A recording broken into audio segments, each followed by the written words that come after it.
सुखदेव जी महाराज कोई सामान्य प्राकृत मनुष्य नहीं, साक्षात भगवान शंकर ही मानव द्वापर युग में भागवत धर्म के प्रचार करने के लिए सुखदेव स्वामी के रूप में प्रकट हुए। और फिर भगवान वेदव्यास के दिव्य शरीर से सुखदेव स्वामी प्रकट हुए। तो जैसे ही ये सुखदेव स्वामी प्रकट हुए तो पिताजी को प्रणाम किया और सीधा जंगल की ओर प्रस्थान कर गए। तो पीछे पीछे व्यास नारायण आवाज दे रहे हैं कि पुत्र पुत्र वापस आओ बेटा, रुक जाओ बेटा। लेकिन सुखदेव जी वापस होना तो दूर की बात है, मुड़ के भी नहीं देखा और वन प्रांत में चले गए। यम प्रव्रजन्तमनुपेतमपेत कृत्यम द्वैपायनो विरह कातरया जुहाव पुत्रेति तन्मयतया तरवोऽभिनेन्दो तं सर्वभूत हृदयं मुनिमानतोऽस्मि। सूत जी सुखदेव स्वामी की यहाँ वंदना करते हैं दिव्य श्लोकों के द्वारा। यम प्रव्रजन्तमनुपेतमपेत कृत्यम। जब व्यास जी के दिव्य तपस्या के फल स्वरूप सुखदेव स्वामी मानव रूप में प्रकट हुए तो व्यास नारायण पुत्र मोह में आकर के उनको रोकने का प्रयास करते हैं। लेकिन सुखदेव स्वामी वन यात्रा में चले जाते हैं तो द्वैपायनो विरह कातर आजुहावा। द्वैपायन अर्थात व्यास नारायण पुत्र के विरह में व्याकुल होकर बार बार आवाज लगाए, तन्मय पुत्रेति तन्मयतया। बार बार, एक बार नहीं, पुत्र पुत्र पुत्र। तो उनकी व्यास जी की यह वाणी वन प्रांत में पूरा गूंजने लगा। तो वन में रहने वाले विशाल ऊंचे ऊंचे वृक्षों ने मानो सुखदेव की तरफ से और व्यास नारायण को प्रत्युत्तर दिया, कहे कि व्यास जी आप तो भगवान के साक्षात दिव्य अवतार हैं और हम सब प्राणी मात्र आपके संतान हैं। केवल सुखदेव ही के पीछे आप क्यों पागल हुए जा रहे हो, हम भी तो आपके संतान हैं। ये मानो वृक्षों ने उत्तर दिया था। तो पुत्रेति तन्मयतया तरवोऽभिनेन्दो तं सर्वभूत हृदयं मुनिमानतोऽस्मि।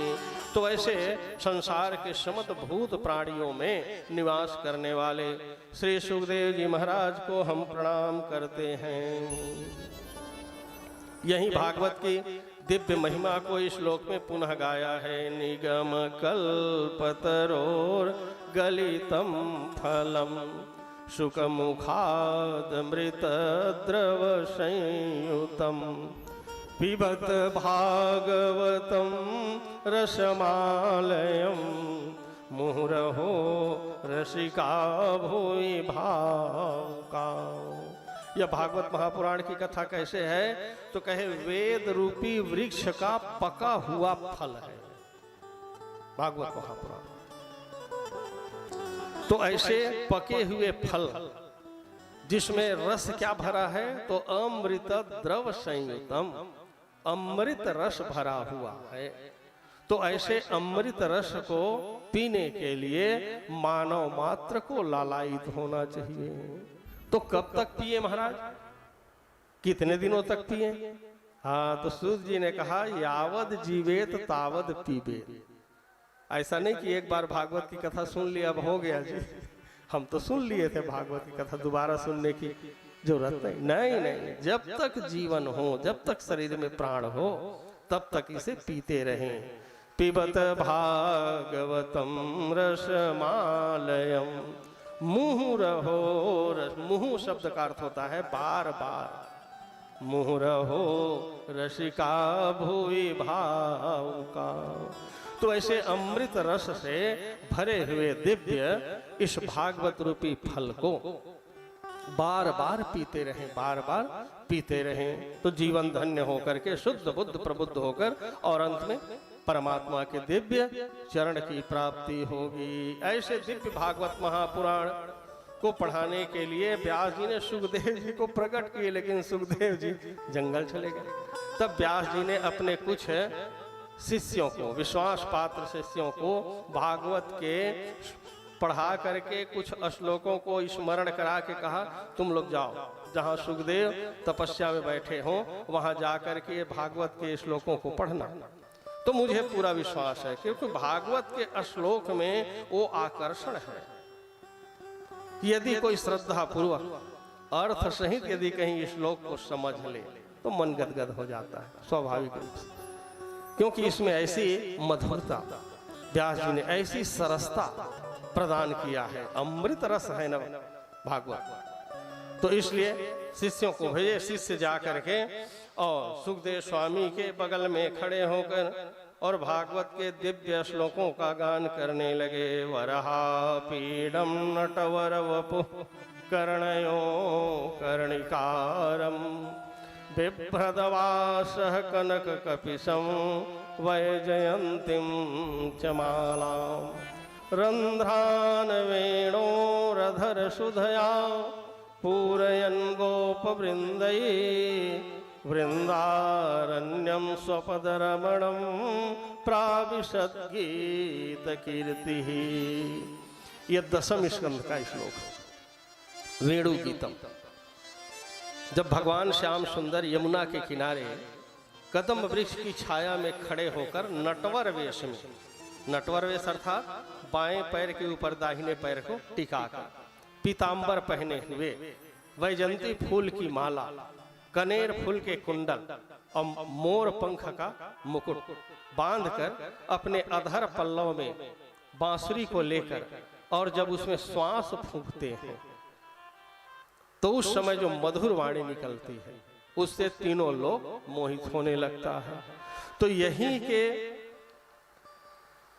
चित्र को व्यास जी ने 10वें स्कंध में ये दिव्य श्लोक दिया। भगवान का दर्शन है इसमें। वरहा पीडम नटवर वपु, भगवान श्याम सुंदर अपने अधर पल्लव पर बांसुरी बजाते हैं। भगवान के स्वरूप का वर्णन किया गया। तो ऐसे स्वरूप के वर्णन को सुन करके सुखदेव स्वामी का मन गदगद तो हुआ, लेकिन वो सोचे कि जिस स्वरूप का वर्णन ये ब्राह्मण लोग कर रहे हैं वो भगवान के स्वरूप को तो मैं अपने मन में पहले से ही बसा के रख लिया, वो तो पहले से ही मेरे मन मंदिर में बसे हुए हैं। तो फिर बाह्य जगत में जाकर अब मुझे बंधन में पड़ने की क्या आवश्यकता। वो फिर नेत्र बंद करके ध्यान में मग्न हो गए। तब फिर व्यास के शिष्यों ने दूसरा दिव्य श्लोक का उच्चारण किया है। अहो बकीयम स्तन कालकूटम जिघांसया पाययदप्यसाध्वी लेभे गतिम धात्रुचितां ततोन्यम कं वा दयालुं शरणं व्रजेम। ये पूतना वध का श्लोक। व्यास जी कहते हैं कि भगवान कृष्ण कितने दयालु हैं, कितने कृपालु हैं। ये कृपा की, दया की पराकाष्ठा के स्तन में हलाहल जहर भरकर मारने के लिए गई हुई पूतना को भी और भगवान ने दिव्य वैकुंठ लोक प्रदान कर दिए। बोलिए दीन दयालु भगवान की। तो ऐसा भगवान और कहाँ पाओगे, और कहाँ पाओगे। जो अपने भजन करने वाले, पूजन करने वाले को तारते हैं वो तो है ही है। द्वेष भाव लेकर, मारने की भावना लेकर, जहर पिलाने के लिए गई हुई पूतना को भी भगवान दिव्य मुक्ति पद प्रदान कर दिए। ऐसे हमारे दयालु कृपालु भगवान हैं। तो जब ये श्लोक को सुखदेव स्वामी सुने, चिंतन किए, तो कहे वो भगवान इतने दयालु, इतने कृपालु। हम तो यही समझते थे कि आज तक भगवान अपने भक्तों को ही तारते होंगे, भजन पूजन करने वाले, योग साधना समाधि करने वाले को ही उद्धार करते होंगे। अरे भगवान तो बैर करने वाले, जहर पिलाने वाले को भी तारते हैं। हाँ, तो ऐसे भगवान की कथा मैं जरूर श्रवण करूंगा। तो पूछे उन्होंने कि आए ब्राह्मण देवताओं, ये तो बताओ ये दिव्य श्लोक तुम कहां से पाए? मौका मिल गया, तुरंत निवेदन किए। कहे सुखदेव जी महाराज ये खजाना है आपके पिताजी के पास, और हम तो आपको 2 ही श्लोक बताए, ऐसे ऐसे 18,000 श्लोक का भंडार आपके पिताजी के पास है, और उन्हीं के प्रसाद से हमें कुछ प्राप्त हुआ है। तो मेरे पिताजी कहाँ, कहे आपके पिताजी के पास, और आपने आपके प्रति उन्होंने आग्रह भी किया है कि हो सके तो सुखदेव जी को यहाँ तक मेरे पास लाओ, आपका स्मरण किए हैं। बस सुखदेव स्वामी वहां से फिर अपने पूज्य पिता श्री व्यास नारायण के चरणों में आकर के प्रार्थना किए हैं। प्रेम सोलिए वृंदावन बिहारी लाल की जय।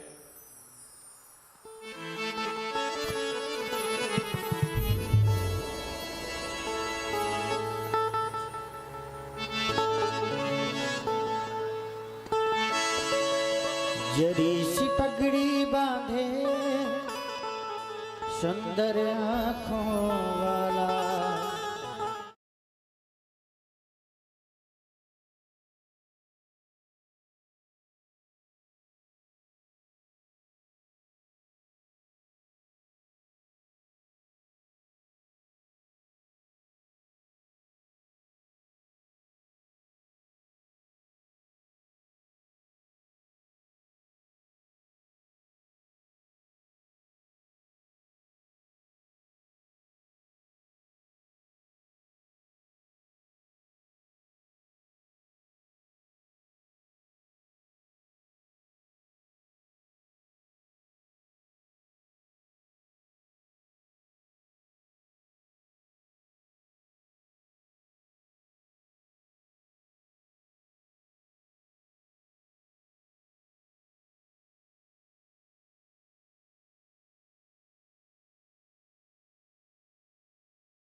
स्वस्थ चित्त हुए तो शौनकादि मुनियों ने यहाँ एक जिज्ञासा प्रकट किया।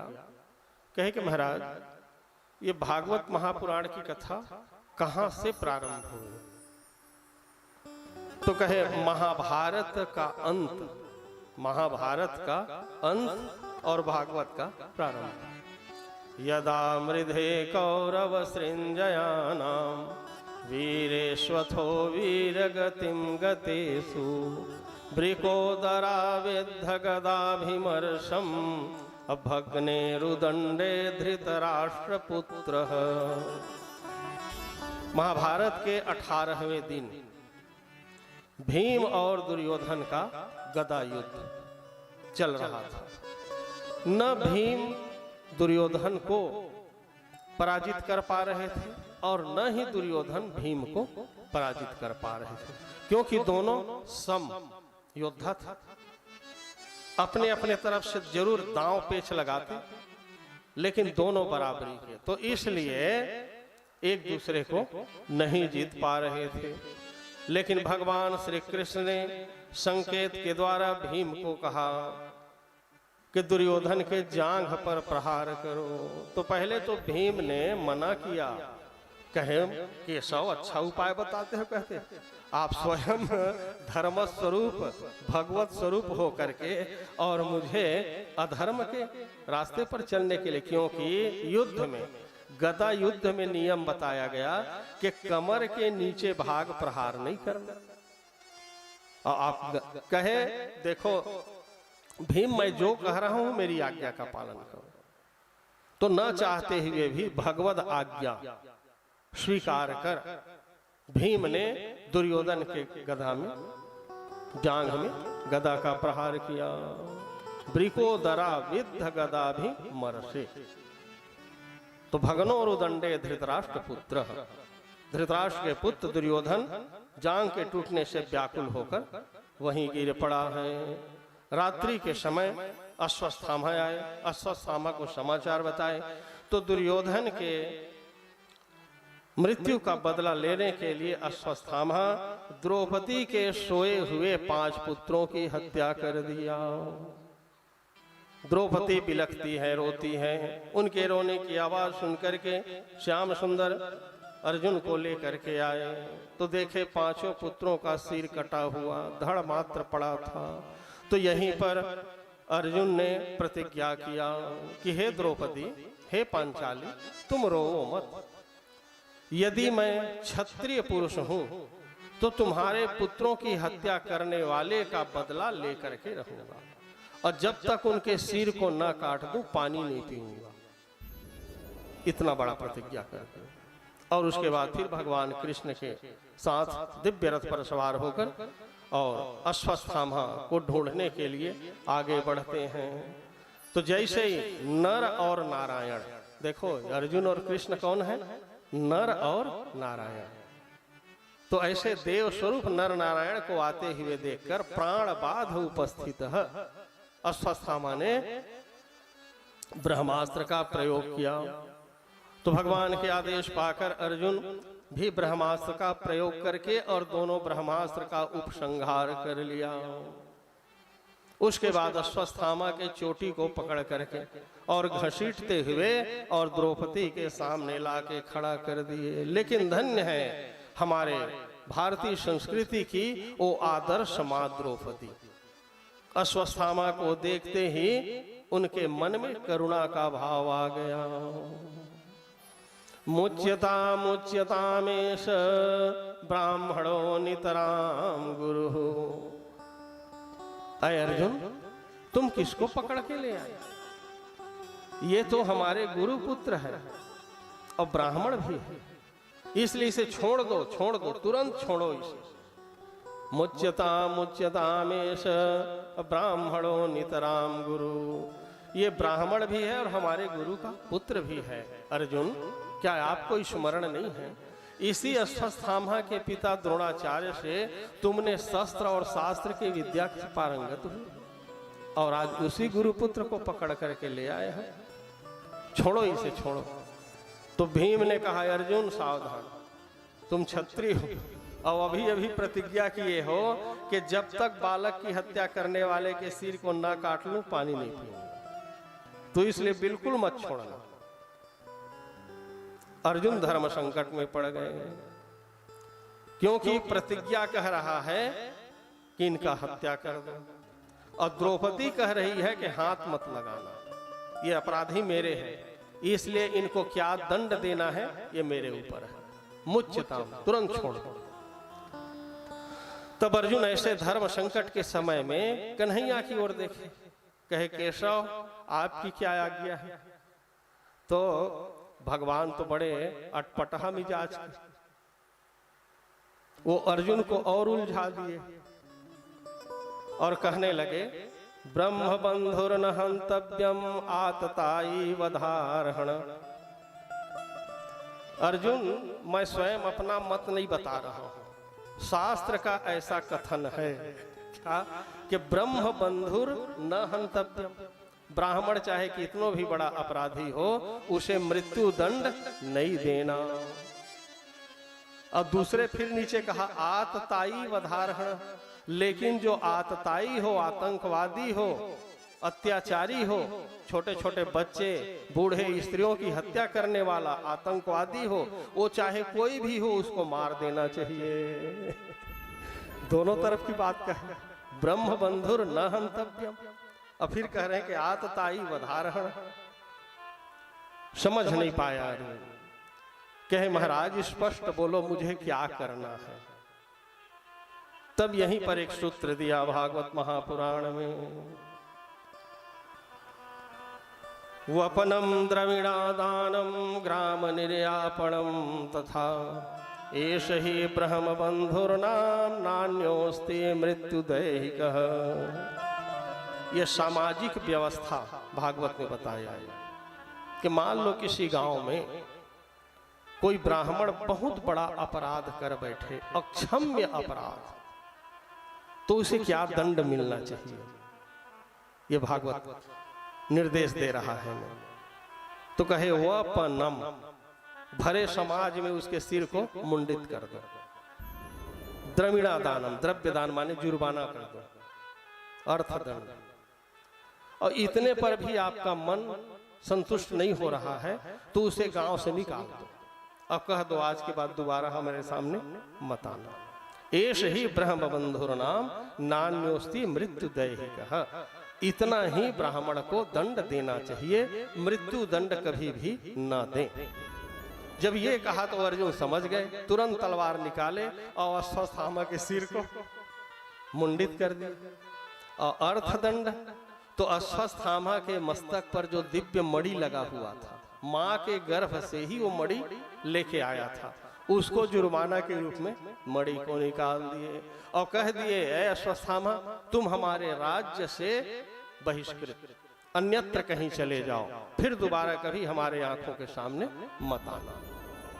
ये 3 दंड दिए। तो जैसे ही अश्वत्थामा के मस्तक की मणि को निकाला गया, अश्वत्थामा श्रीहीन हो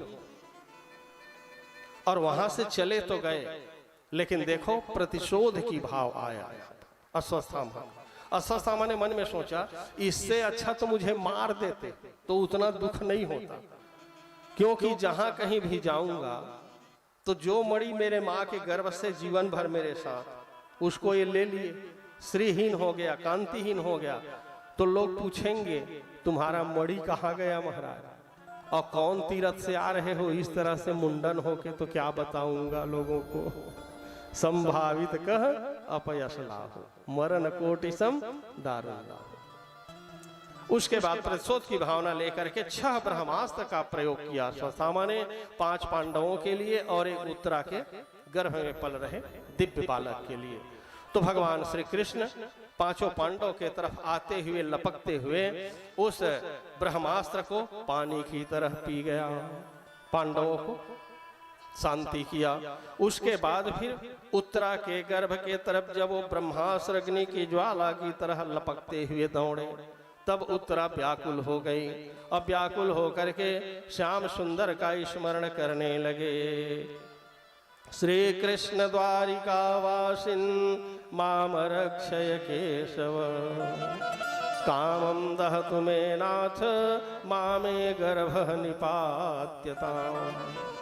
हे द्वारिकाधीश श्री कृष्ण, मेरी रक्षा कीजिए, रक्षा कीजिए प्रभु, मुझे अपनी चिंता नहीं है प्रभु, मेरे गर्भ में पल रहे ये बालक, यही पांडवों का कुल दीपक है, और ये कहीं बुझ गया तो संसार से पांडवों का वंश ही समाप्त हो जाएगा। और आप तो पांडवों के रक्षक, पांडव आपके अनन्य भक्त हैं, तो ऐसे अपने प्रिय पांडवों के वंशधर कुल दीपक जो मेरे गर्भ में पल रहा है, प्रभु आप कृपा करके इनकी रक्षा कर दीजिए। तो जैसे ही उत्तरा ने पुकारा है, पाहि पाहि महायोगिन योगात्मन योग संभव, पाहि माम पाहि माम पाहि। देखो ये 3 अक्षर का जो शब्द है ना, बहुत बड़ा मंत्र है। भागवत कथा के माध्यम से आपको ये मंत्र को जीवन पर्यंत स्मरण करना चाहिए। जब भी कोई आपत्ति विपत्ति संकट का समय आए और कोई मंत्र बोलो या मत बोल सको, बस दोनों हाथ जोड़ के सिर झुका के पाहि माम पाहि माम ये बोल, आपका निवेदन भगवान तक पहुंच जाएगा। उत्तरायण यही तो किया, पाहि पाहि महायोगिन योगात्मन योग संभव कामम दहतु मे नाथ मामे गर्भ निपात्यताम। मेरे गर्भ की रक्षा कीजिए प्रभु। तो भगवान श्री कृष्ण दिव्य अपने योग शक्ति के द्वारा सूक्ष्म रूप से उत्तरा के नासिका से प्रवेश किए और गर्भ में जाकर के और अपने कौमोदकी गता से चक्र व्यूह बना दिए और वहीं 7 महीना तक दिव्य रूप में उस बालक की रक्षा के लिए निवास करने लगे मानो। तो ब्रह्मास्त्र गया जरूर, लेकिन भगवान के दिव्य लीला शक्ति योग शक्ति के कारण वह ब्रह्मास्त्र निष्फल होकर के वापस हो गया। क्योंकि जिसके रक्षक स्वयं पूर्ण ब्रह्म परमात्मा हो तो संसार की कोई भी शक्ति उसे नहीं मिटा सकता। सीमा की चाप सकई को तासु, सीमा की चाप सकई को दासु, बड़ रखवार रमापति जासो, बड़ रखवार रमापति जासो। जिसकी रक्षा करने वाले स्वयं पूर्ण ब्रह्म परमात्मा वैकुंठनाथ, तो संसार की कोई भी शक्ति उसे नहीं मिटा सकता। ऐसे उत्तरा के गर्भ की रक्षा किए भगवान श्री कृष्ण और उसके बाद महाभारत युद्ध का अंत हुआ, युधिष्ठिर का राज्याभिषेक हुआ और उसके बाद फिर भगवान श्री कृष्ण जब द्वारिका जाने के लिए वापस होने लगे तो इसी समय कुंती माँ कुंती सामने आ गई। अब कुंती माँ सामने आकर के कन्हैया से दिव्य निवेदन किया। तो कुंती माँ को सामने हाथ जोड़े खड़े हुए देखते ही केशव रथ से उतरे और गए और जाकर के उनके दोनों चरणों के स्पर्श प्रणाम किए। कहे माँ बुआ, आप तो मेरी यशोदा और देवकी जैसी मातृ स्वरूपा हो, इसलिए मैं आपको प्रणाम करता हूं। कुंती ने कहा केशव, इतने दिनों तक तुम मुझे माँ और बुआ कह कह करके इतना ठगे, जीवन भर ठगते रहे, लेकिन आज मैं जान गई हूं कि तुम यशोदा नंदन नहीं, वासुदेव नहीं, देवकी नंदन नहीं, नंदलाला नहीं, पूर्ण ब्रह्म परमात्मा ही मेरे पुत्रों पर कृपा करने के लिए, संसार के अपने समस्त भक्तों पर कृपा करने के लिए और मानव रूप में आए। मैं अच्छी तरह समझ गई हूं। तो जब तुम पूर्ण ब्रह्म परमात्मा हो, साक्षात ईश्वर हो, तो आज मैं तुम ईश्वर से कुछ मांगना चाहती हूं। वरदान मिलेगा कि नहीं मिलेगा? कुंती ने निवेदन किया, कृष्णाय वासुदेवाय देवकी नंदनाय च नंद गोप कुमाराय गोविंदाय नमो नमः। ये जो श्लोक गाते रहते हो ना, ये कुंती का ही गाया हुआ श्लोक है। इसी प्रसंग में यहीं पर भागवत कुंती ने कन्हैया से निवेदन किया कि हे कृष्ण, मैं तुमसे आज कुछ मांगना चाहती। तो परम कौतुकी कृष्ण उन्होंने कहा, माँ कुंती बुआ, जीवन भर कष्ट पाए माँ, जन्म से लेकर के आज तक, लेकिन आज तक तुमने मुझसे कुछ नहीं मांगा। जब दुख पाए, संकट को सह लिए, बड़े बड़े संकट को, लेकिन मुझसे कुछ नहीं मांगे। और आज जब तुम राजमाता बन गई, अब तो आपके सुख का समय आ गया है। तुम्हारे बेटा दिल्ली के हस्तिनापुर के राज सिंहासन पर सुशोभित हो रहे हैं, तो अब भला क्या पाना चाहती? तो यही तो हमारे भारत की भक्तों की विशेषता है। कुंती ने कहा कि देखो श्याम सुंदर, मैं जो वरदान मांग रही हूं, पहले ये बताओ मिलेगा कि नहीं?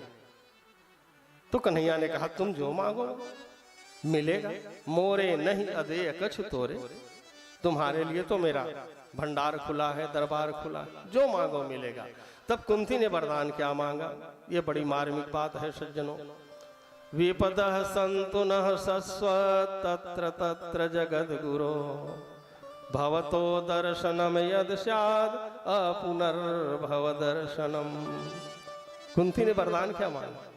धन संपत्ति नहीं मांगा, नौकरी चाकरी नहीं मांगा, व्यापार की वृद्धि नहीं मांगा, हाथी घोड़ा नहीं मांगा, तो क्या मांगा?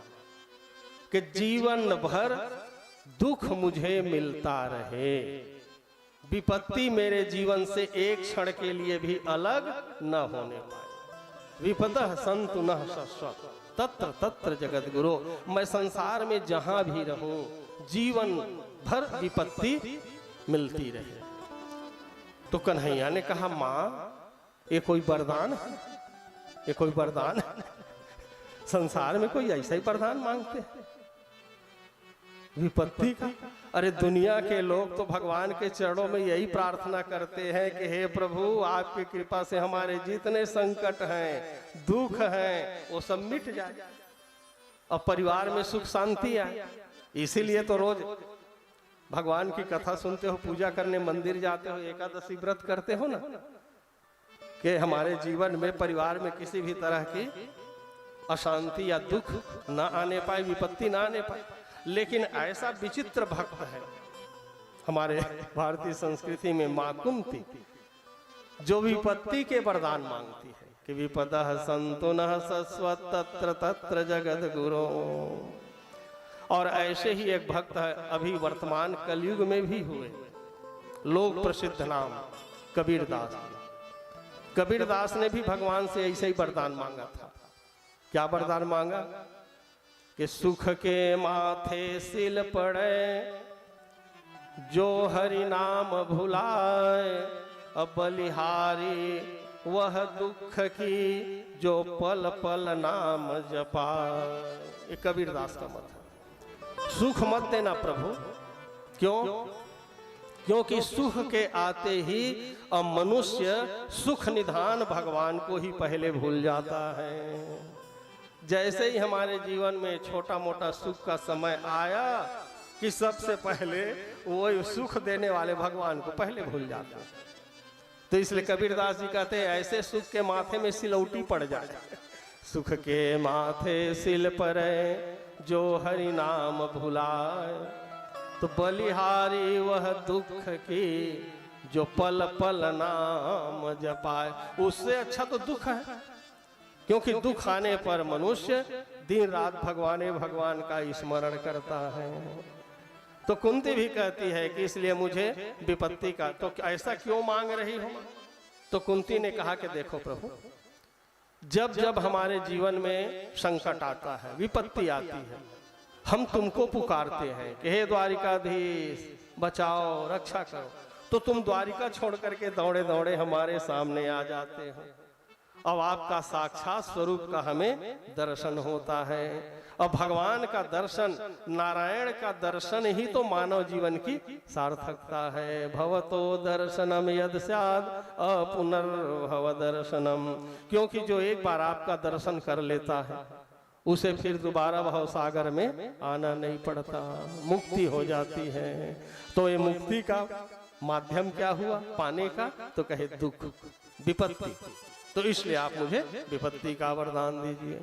और भगवान कृष्ण को फिर समझा बुझा करके और पुनः वापस आ गए। आज का द्वारिका यात्रा कैंसिल कर दिया, कहे अब आज नहीं जाएंगे। और रात भर फिर सत्संग हुआ माँ देवकी और पांचों पांडवों से। उसके बाद दूसरे दिन पांडवों को, द्रौपदी, कुंती सबको लेकर के और भगवान श्री कृष्ण वहां गए कुरुक्षेत्र। जहां बाण की शैया में अभी भी भीष्म पितामह सोए हुए हैं।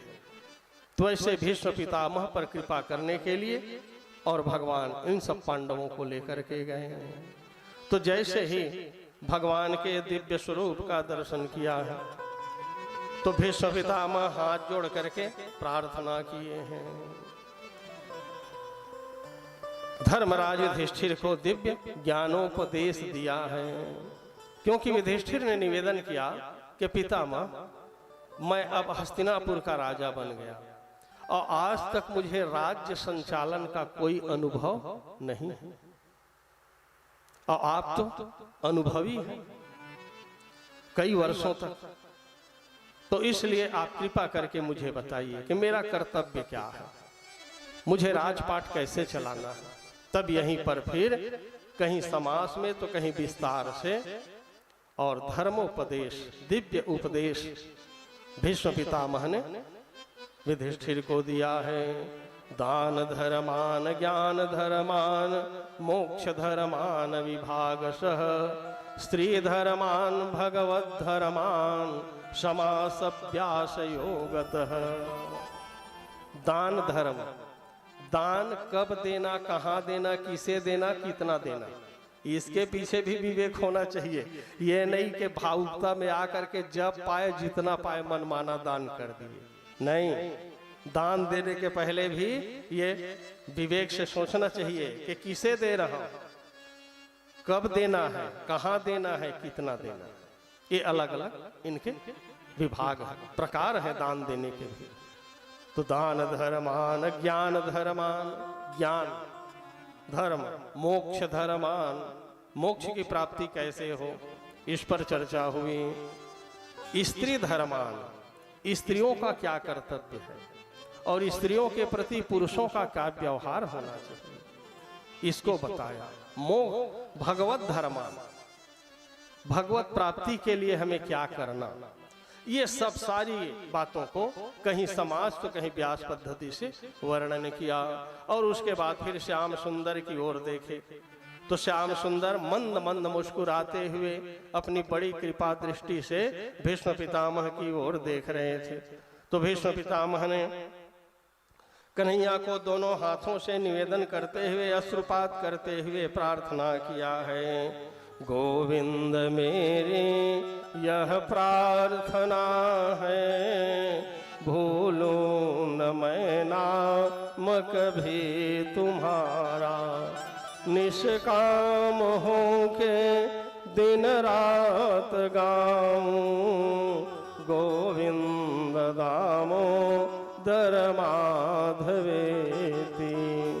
देहांत काले तुम सामने हो, बंसी बजाते मन को लुभाते, गाता यही मैं तननाथ त्यागूं, गोविंद दामोदर माधवेति।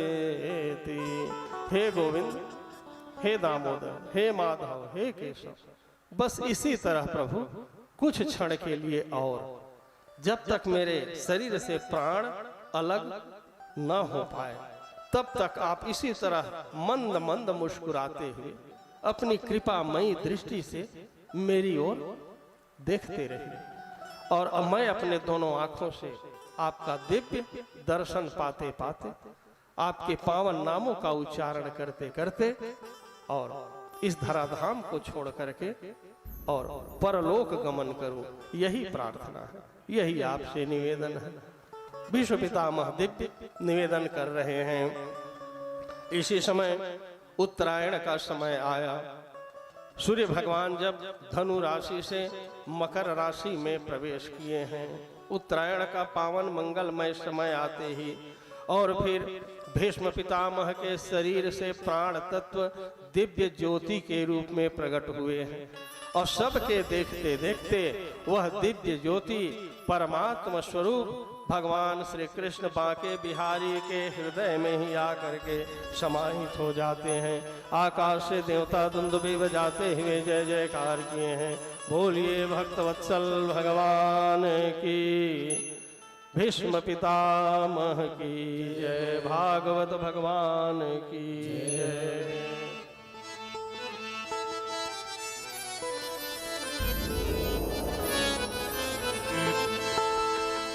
इतना तो करना सा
तो सूत जी महाराज कहते हैं कि हे शौनक, इस प्रकार भगवान की दिव्य कृपामय दृष्टि से भीष्म पितामह परलोक गमन किए और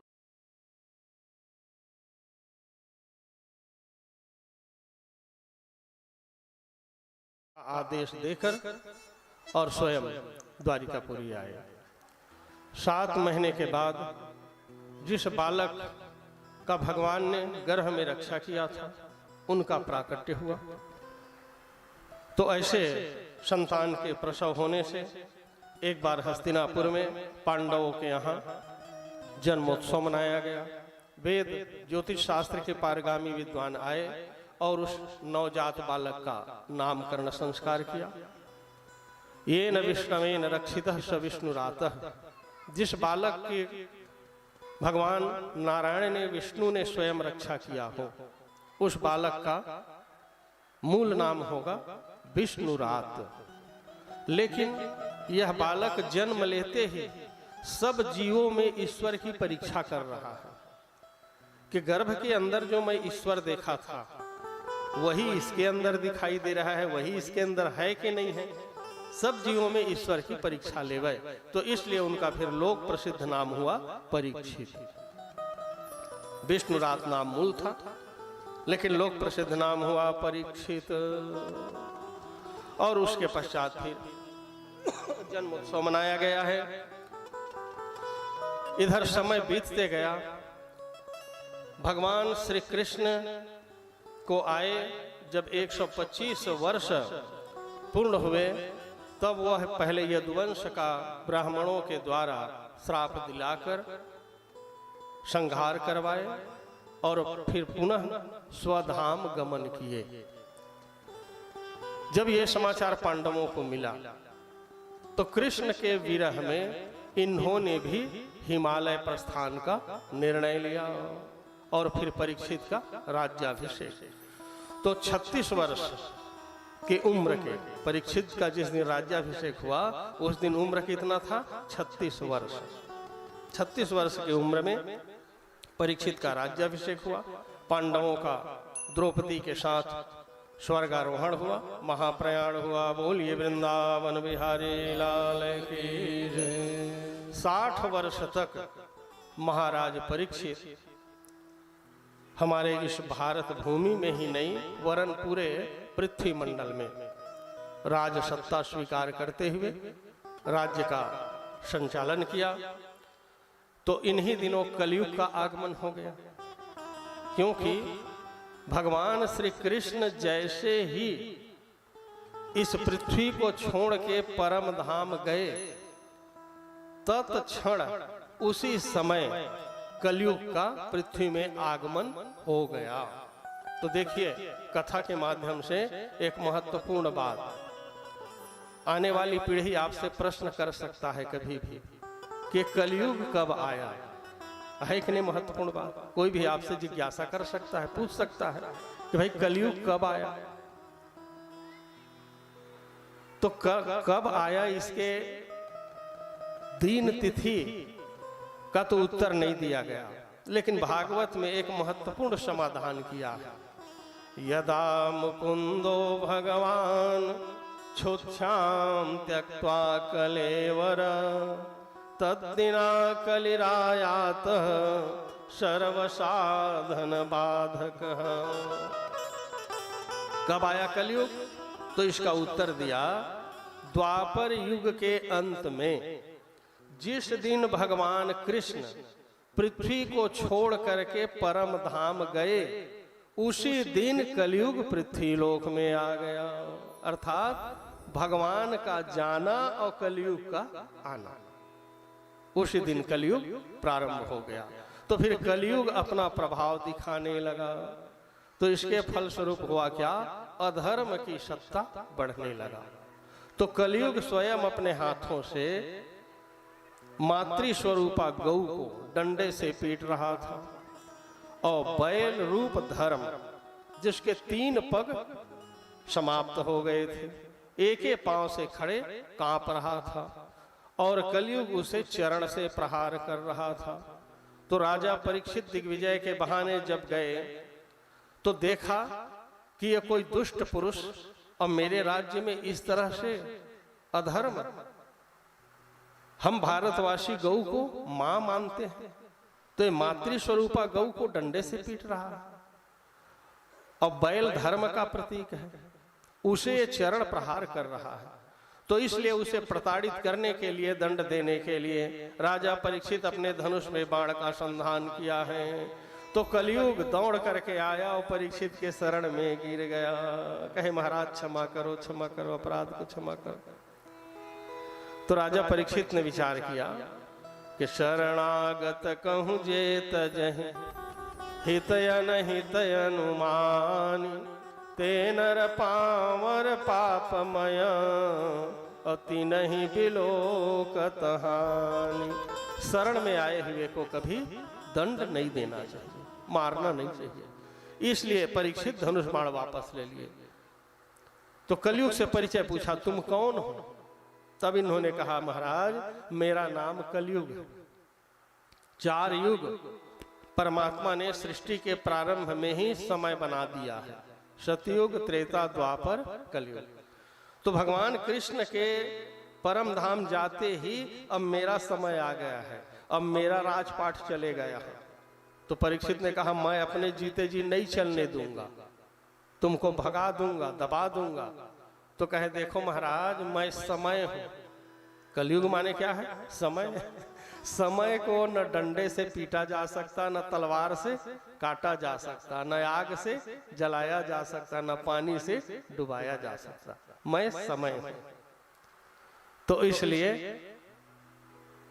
यदि आप अपने राजपाठ में सुख शांति चाहते हैं तो मुझे कुछ निश्चित स्थान दे दीजिए जहां मैं भी सुखपूर्वक निवास करूं और आपका राजपाट भी व्यवस्थित रूप से संचालित होता रहे।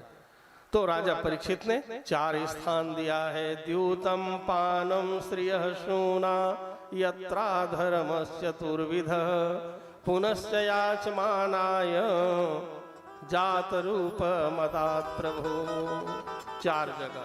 द्यूतम, जहां द्यूत क्रीड़ा होती हो, जुआ खेला जाता हो, वहां रहना। पानम, मदिरा पान, वहां रहना। स्त्रिय अर्थात व्यभिचार कर्म, वहां रहना। द्यूतम पानम स्त्रियः सूना, और कहे हिंसा वृत्ति, जहां निरीह प्राणियों को काटा जाता हो, हिंसा किया जाता हो, उस जगह पर रहना तुम। तो कलयुग ने कहा, महाराज ये तो मेरा पुराना स्थान है, कहे यहाँ तो मैं कब से रह रहा हूँ, कोई एक आध अच्छा वाला जगह दो ना, ताकि मुझे भी रहने में अच्छा लगे। तो पुनः से आसमान आए। बार बार जब उन्होंने निवेदन किया कलयुग ने, तो जात रूपा मदात प्रभु, अर्थात सोना में स्थान दे दिया कि सोना में तुम रहो। हाँ, तो कलयुग कहे, बढ़िया जगह मिला, अच्छा जगह मिला है। और राजा परीक्षित सोन के मुकुट पहनता है। हाँ, तो आपने जो मेरा अपमान किया है, इसका मैं प्रतिशोध लेके रहूंगा समय पर। और उसके बाद कलयुग शांत होकर वहां से चला गया है। समय बीतते गया। एक बार राजा परीक्षित पुनः अश्व पर सवार होकर के मृगया करने के लिए वन प्रांत जाते हैं। तो दोपहर के समय प्यास लगने के कारण महात्माओं के आश्रम में जाते हैं। तो एक शमीक नाम के महात्मा ध्यान लगाकर परमात्मा के समाधि में बैठे हुए थे। कलयुग अवसर पाकर राजा परीक्षित के सोने के मुकुट में आके बैठ गया। जैसे ही कलयुग का प्रवेश हुआ है मुकुट में, तो परीक्षित की बुद्धि बिगड़ गई।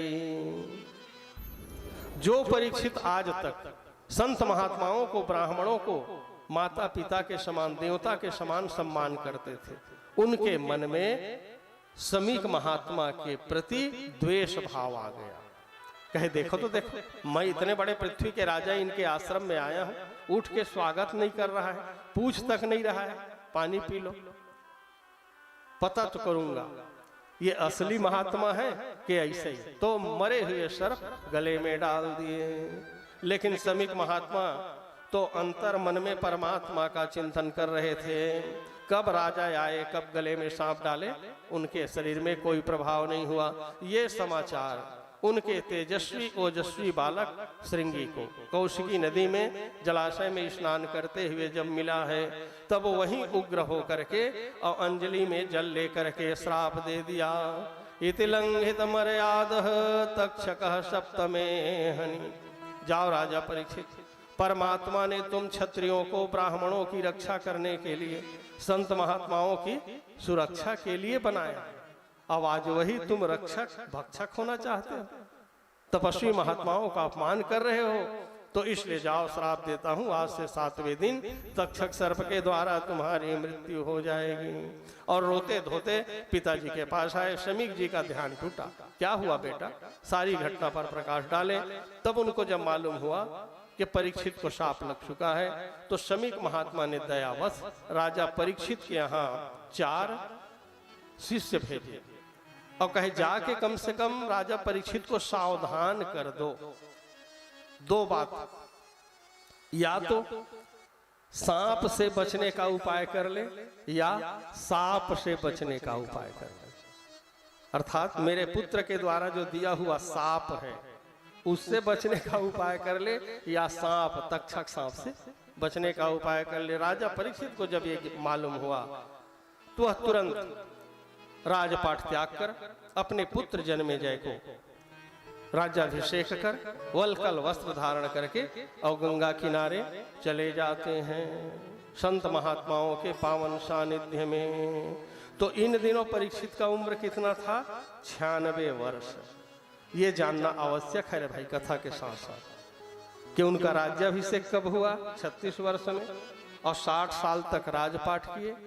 और जिस दिन श्रृंगी ने श्राप दिया, इस दिन परीक्षित का उम्र था 96 वर्ष।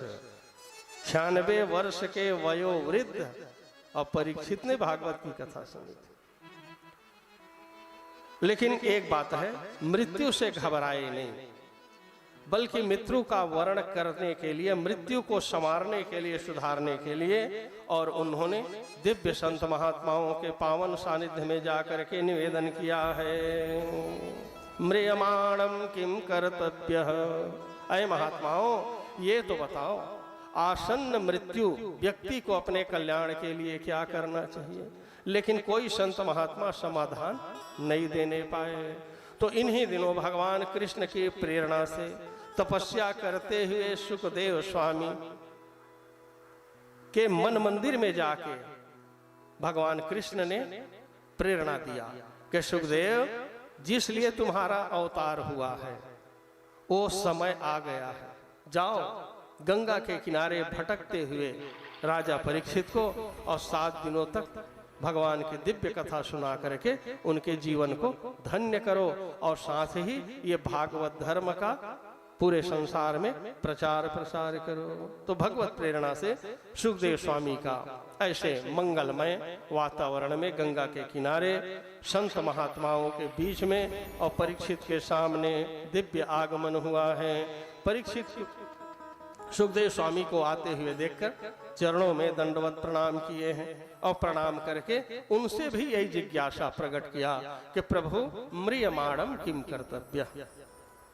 आसन्न मृत्यु व्यक्ति को, जिसका मृत्यु नजदीक आ गया हो, ऐसे कल्याणकामी पुरुष को अपने कल्याण के लिए, भगवत प्राप्ति के लिए क्या साधन करना चाहिए, क्या उपाय करना चाहिए, मैं निवेदन कर रहा हूं, आप कृपा करके मुझे समाधान प्रदान करें।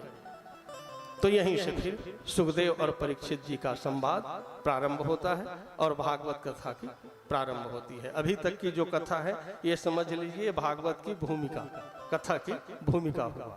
ये एक स्कंध तक, प्रथम स्कंध तक, और सुखदेव स्वामी का आगमन हुआ। तो फिर कल से आप सब बड़े श्रद्धा पूर्वक, धैर्य पूर्वक सुखदेव और परीक्षित के संवाद के फलस्वरूप भागवत रूपी कथामृत रस का पान करेंगे। बोलिए सुखदेव स्वामी की, भागवत महापुराण की जय। चलो आरती आदि की तैयारी बना लिए रहें।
को बैठे थे तन में। प्रभु राह बताने वाले, प्रभु की राह बताने वाले, प्रभु राह बताने वाले, प्रभु की राह बताने वाले। तुमको लाखों प्रणाम, तुमको लाखों प्रणाम। तुमको लाखों प्रणाम, तुमको लाखों प्रणाम।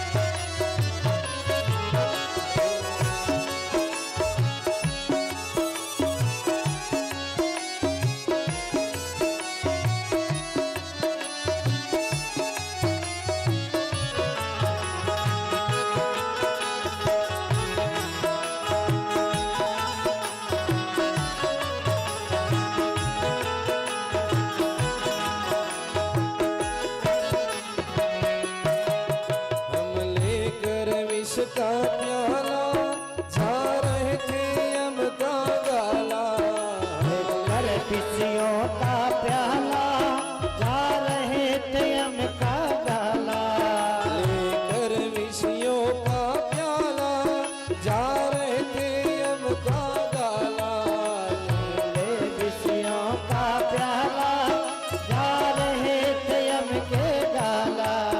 ओ राह दिखाने वाले, अमृत पान कराने वाले, अमृत पान कराने वाले, प्रभु की सुधा पिलाने वाले। तुमको लाखों प्रणाम, तुमको लाखों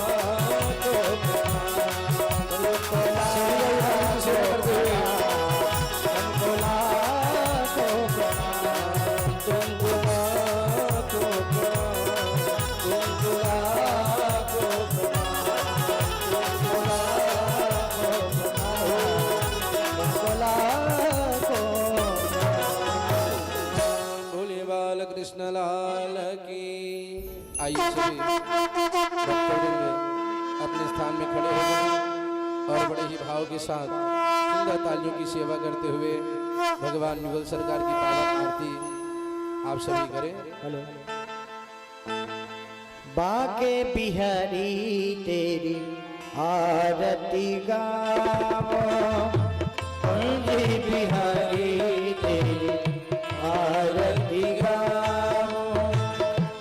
आरती गाऊं प्रभु आपको मनाऊं, आरती गाऊं प्रभु आपको मनाऊं। कुंज बिहारी तेरी आरती गावो, बाके बिहारी तेरी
आपको मनाऊं आरती गाऊं प्यारे आपको मनाऊं कुंज बिहारी आरती गाऊं आपके बिहारी आरती कर्पूर गौरम करुणावतार संसार सारं बुद्धिविहार सदा वसन्तं हृदयारविन्द भवं भवानी सहितं अंतरमाला सुतायकाय कपालमाली चुंदकराय दिगंबराय दिगंबराय नमः शिवाय नमः शिवाय तुमेव मानं जपिता तुमेव बन्धु च सखा तुमेव वेद्या प्रबलं तुमेव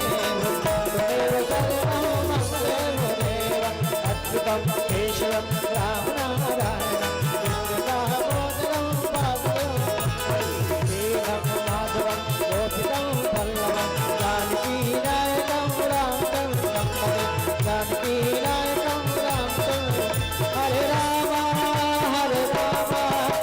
राम हरे हरे हरे कृष्णा कृष्णा कृष्णा हरे हरे हरे राम राम राम हरे हरे हरे कृष्णा